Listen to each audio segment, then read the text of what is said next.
first item, well, we're all here. Yeah, roll call, we got Sarah, Tim, and Rick, so. Okay, so first item, discussion of potential incentives for the developers within the city.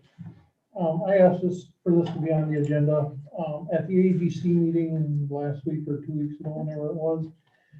We had a discussion about, developers and people coming into the city to mainly, for affordable housing was the conversation, but it was just development in general. And one of the common things that we're seeing is we do have local developers mainly coming into the community, local being regional, Polk, St. Croix County, whatever, and coming into the community, looking and showing interest in building apartments or side-by-sides or townhouses, stuff that we're looking at developing. And it always seems that the tipping point to shut down their project is the cost for putting in infrastructure. And so I called Patty and asked her and Ben to do some research on, is there some sort of incentive that we can provide to facilitate this? One of the developers mentioned that they're not looking for a handout. They're not looking for anything for free. They're looking for somebody to put the infrastructure in and then being able to recoup that loss or that cost some other way, either through a special assessment or something. And again, I asked Patty and Ben to do some research into this. My anticipation on this topic is just discussion for tonight. Maybe in the coming months have more discussions and perhaps ultimately have a proposal to send to full council. And what we pretty much came to the conclusion that special assessment is probably the norm. Yeah. So, I did some digging into WEDC, tax credits, pretty much the only other thing you can do. So that's not really from us, it's from the state. Pretty much special assessments is your only option. Where was the development where we decided to allow them to pay their street and water assessments when the lot's sold? Whispering Water. Yeah. And does that not work? well, it was a developer's agreement that was, you created at that time. You could probably work that, something like that into it, I'm sure. I don't think that it was originally like that, though. Yeah, I I might don't be believe it. I incorrect. don't know that I it was think it either. was when the what was left was sold, that's when it Okay. became an agreement that, when the remainders, before When the lots the were lots sold, were sold, then. yeah, it would we did be- that for the school, right? Uh, Yes, I think we did that for the school. Well, that was one of the topics too, is the school is looking at a couple of lots for the school to build houses on, like they had through their construction program. And those lots are gonna need infrastructure put in, sewer, water, utilities. That's potentially out on the farm. Yeah, Sure. Or in the valley. I know they came to planning commission or somebody, Mhm. I remember seeing something on it. Yep. But it's a short run, it's not a long run, it's just the extension of the street and then the Right. extension of the utility. Mhm. But, perhaps if the school comes to us wanting to develop those lands, we can work into a developer's agreement then Yep. to front the money. Now, the problem being is that could be a significant amount of money to front, Mhm. and our recovery time may not be for years. 10 years probably.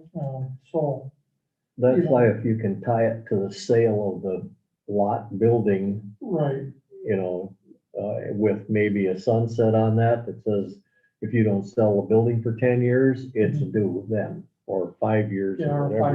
5-year. But at least it gives the developer. Yep. Because I think I'm right. Do we not require a development that has to have water, sewer, and curb and gutter? Yes. And we don't have sidewalks in there, but we do have curb and Curb gutter. and gutter. Mhm. So- That on Patterson, For, everybody along that whole thing, we put the water and sewer and curb and gutter in the street. They got taxed so much, but it was like a 20-year tax. I don't remember, I guess, Maybe something to look into. on staff. Yeah, that's special assessed. Yeah. Yeah, Yeah. in Winchester. Yeah, I don't think we should just carte blanche say no when it sells, because Mhm. then you can rent it for 10 years and not pay the city back for it, but sometime, I think that's as much as what killed Bierman's as anything else, is they had, why $5 million into the land before they put the first house up.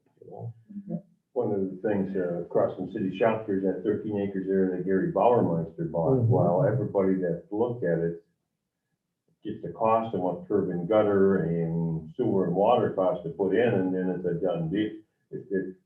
Nope. That's a prime example. Yeah. Yeah. Gary's, and it would be for Soldiers Field if that was still on the. Yeah, so if we could provide some sort of incentive, if that seems to be the roadblock for this further development. If we could provide an incentive to get over that roadblock, I think that would benefit the city in the long run.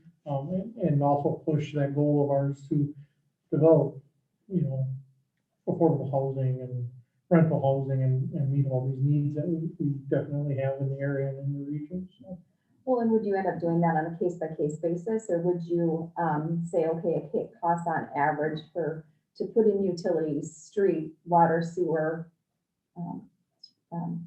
gutter, curb and gutter, what's the word? Yeah. Curb and gutter X per feet, and it's gonna cost this much, and we will, you have to put this much up, and the rest will be, build on special assessments over X number of years. I mean, would it be kind of a cross-board thing, or case by case, or how would we do that then, too? I mean, there's a lot of questions. Right, oh, absolutely, and that's why I'm bringing this up for discussion now, is, Mhm. I don't know, but, maybe if we do just spitballing ideas.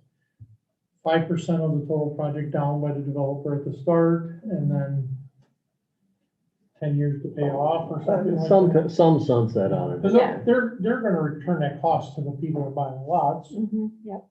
and that's just gonna be wrapped Sure.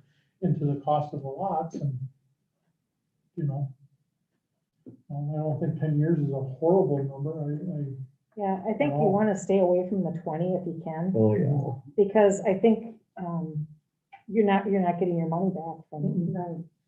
And a lot of I'm times, putting too much money out there over too long. Over too long. Potentially. yes, yep, Then if you can let them go that long, then the developers really have, if you have a downturn in the economy, which is certainly a possibility and over that length of time, mhm, that, there's not an incentive to, I'm doing this, the market's good, let's push it through and get the houses in and get them sold.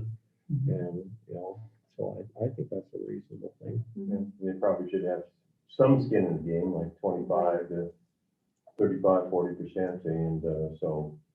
and it's always based on, the current interest rates, so 10 years, if you're gonna borrow, it's similar to what the bank would do. Could you and Ben maybe research a little bit further with having a little more information on what we're kind of looking at? And come up with kind of a draft proposal or a draft resolution or something, then we could tease out a little bit further and then. Yep. Move along to the next one.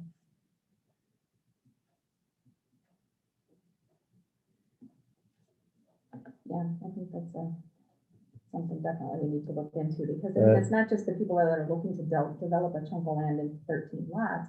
It's also people that are interested in coming in and buying X plot of land and put up a fourplex, as an example, because we need it all.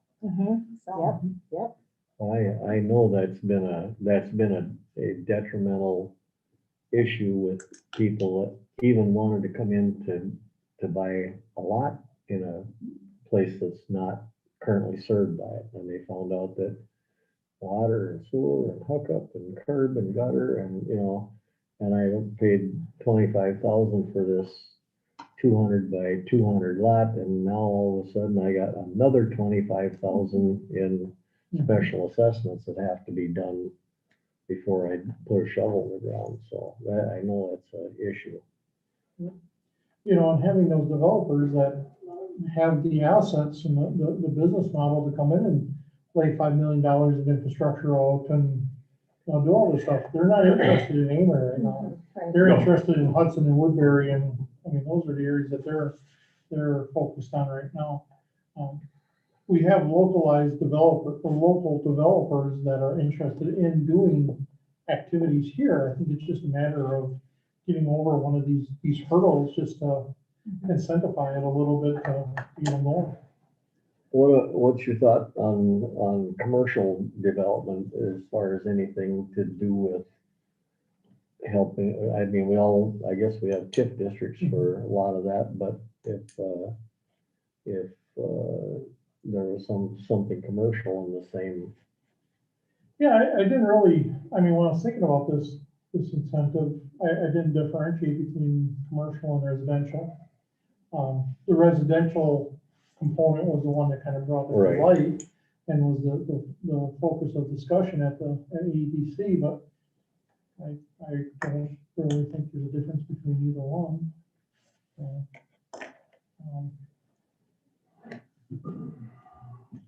Commercial, generally speaking, not probably be development on No. speculation. I mean, nobody's gonna build a commercial building and say, I have this building for sale, now somebody come in and get It's it. gonna be something for purpose. Right.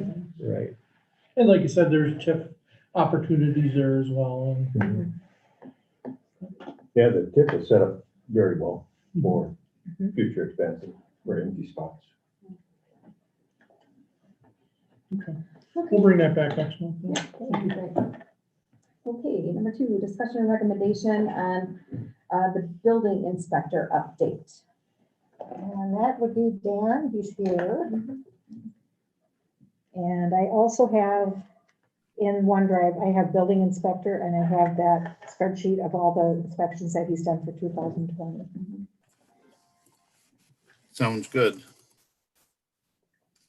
So I put together basically a summary of the amount of permits that were issued this year. It looks like there were 36 permits that were issued in the city of Amory. The valuation came to approximately a little over $5.1 million for the valuation of all the projects combined. Some of the dollar amounts were not in there for some of the electrical projects. We didn't know what the project cost would be for some of those electrical items. And it varies between new houses, a couple of the big ones, obviously, is Bremer Bank, and then the Journey Church project. Those were over $3 million with just those two projects itself. I've responded to about 6 complaint type things throughout the year. I haven't heard back from any of them, so I think I've resolved them sufficiently. I don't think anybody else has heard anything, but I continue to respond to questions and concerns that people bring up throughout the year and that kind of thing. And that's kind of all I have, I guess, at this point. Is there any questions for me?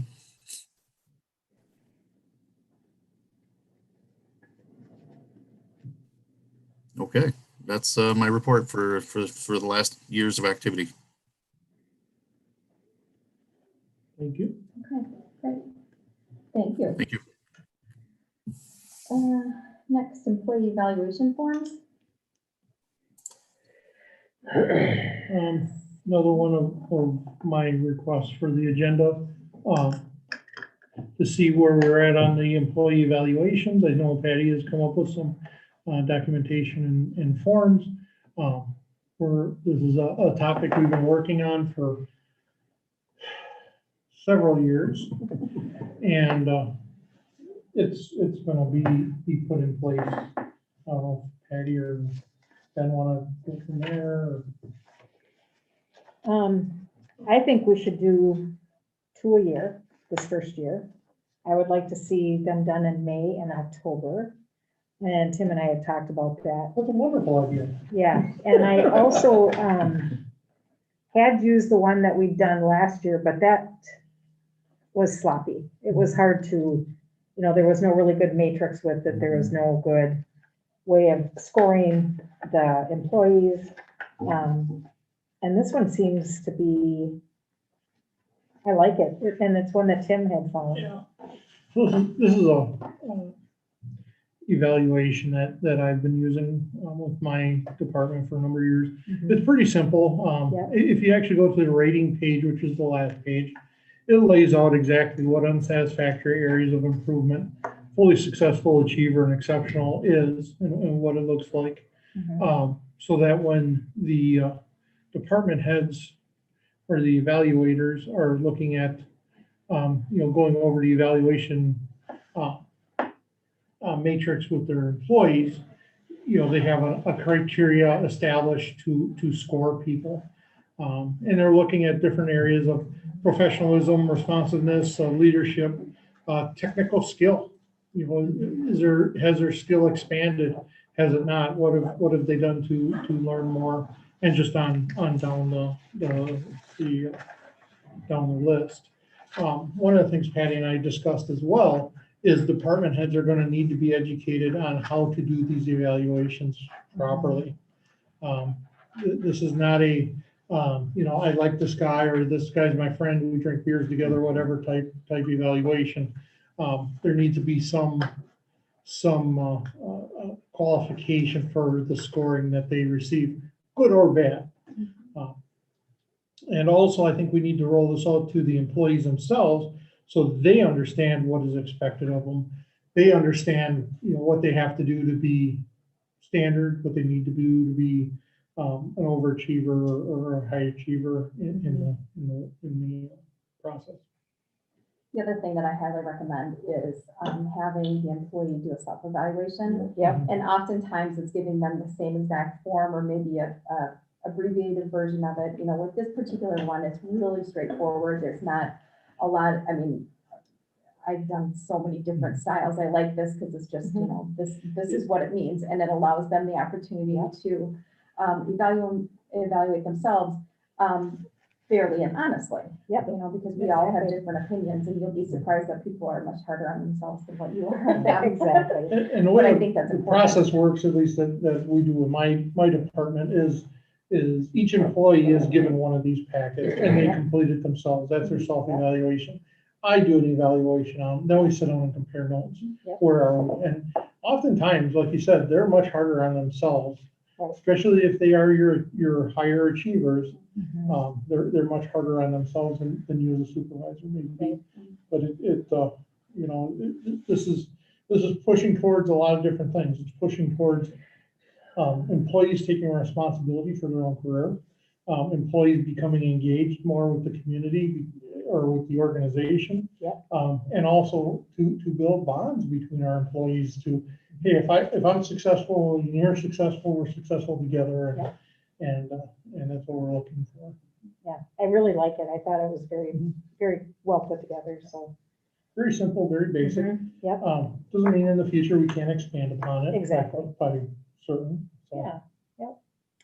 And I'm gonna be talking about this the third Wednesday with the department heads, and we'll go over all the talking points.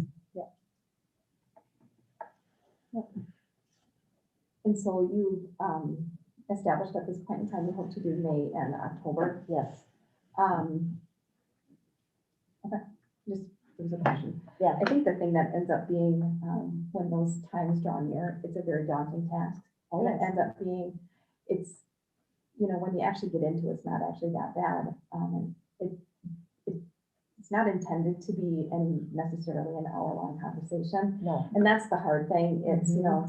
stick to what we're here to talk about. yes, We're not here yes, to, yeah, to, for freak the off on event. tangents Yeah, and exactly. stuff, that there's Yep. appropriate times to do that. Exactly. So once people get used to doing it, I think it's gonna be a lot easier, but. And I thought that's why I do two now, because I think we need to get figured out what we're doing, get our Yeah. feet wet. That And May one is gonna kind of be a test run. I think that's the way I look at it, But the October one is gonna be the one. very focused Mhm. and you should have, by then, each department head, and they're gonna be a little bit different, just because of Sure. different leadership. Yep.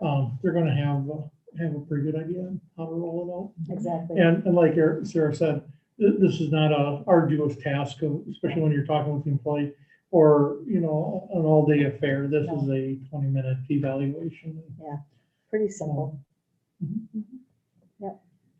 And so this has to go through the fire committee then? We're gonna be talking about that in closed session. I've got that as far as how we do department heads.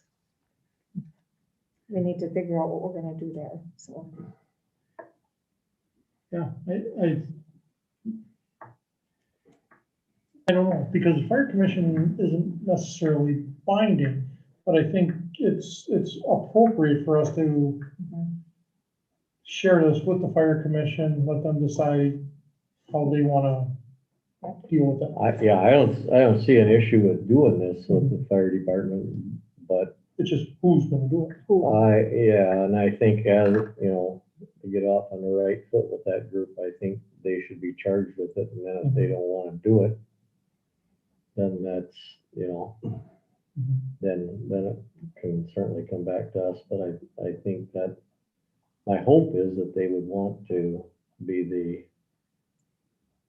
originator of that. Mhm. Yeah, no, I think that's.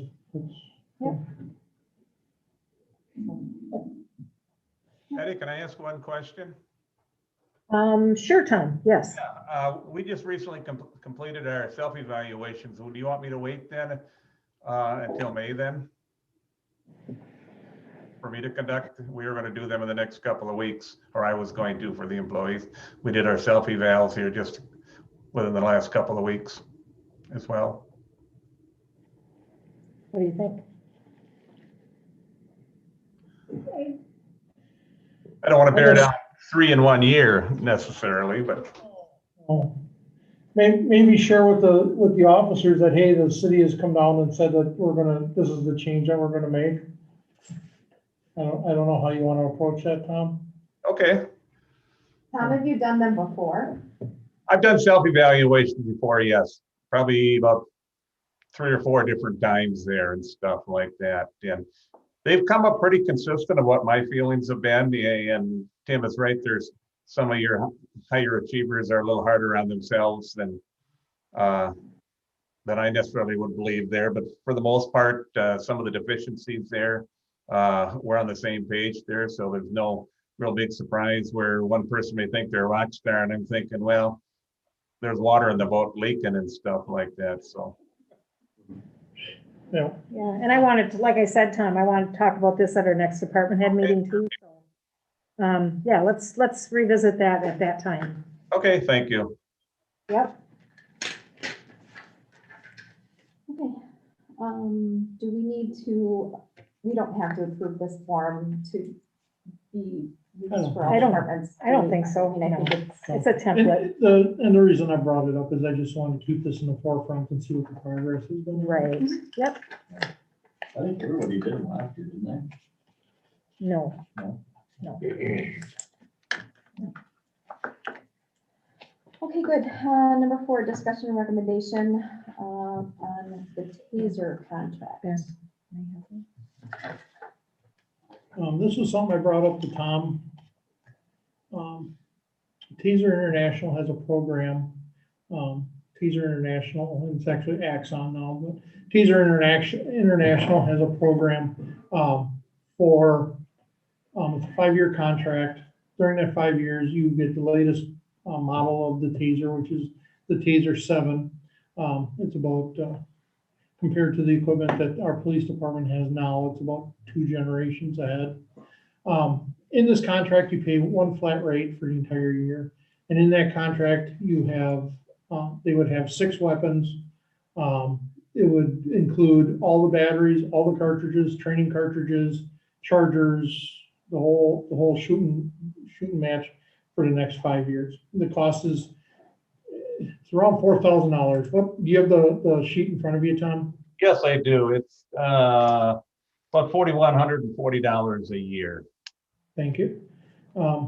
This does a couple things for our police department. One, gives them the most current weapon system.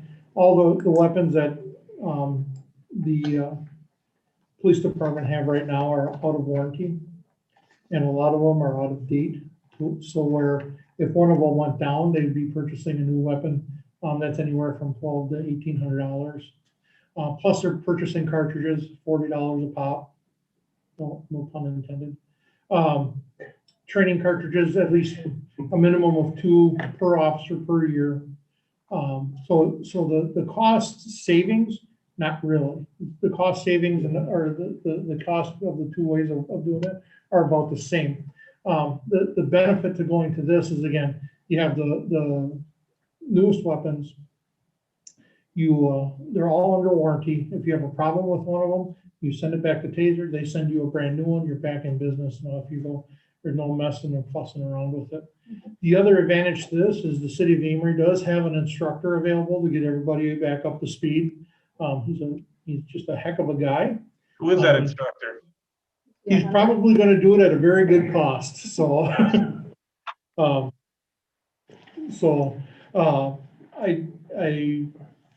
gonna pass this off to Patty on how can we pay for this? Certainly the cost, is something that wasn't considered for budget time there. Although I agree with Tim when he presented it to me that it's similar to what our Axon body camera is, kind of the warranty or things like that. Currently, our tasers that we have, the 7 of them are 2016s. We did buy a new one in early 2020 there, and Tim had mentioned about maybe a buyback and stuff like that that Taser might have. First year, there will be some.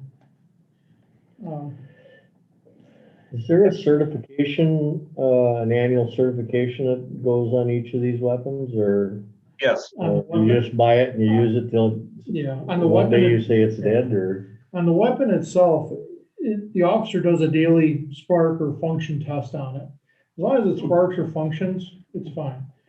If it goes anything other than that, or if you get an error readout on the display, then it needs to go back and most of the problems that we have had with weapons, well, we've been able to fix at the agency level with very little problem.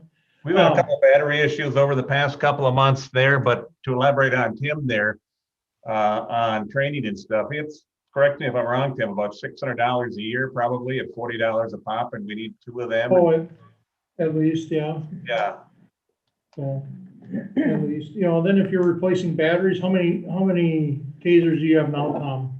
9? we have 8 altogether. Yeah, so batteries $100 each, so there's another 800.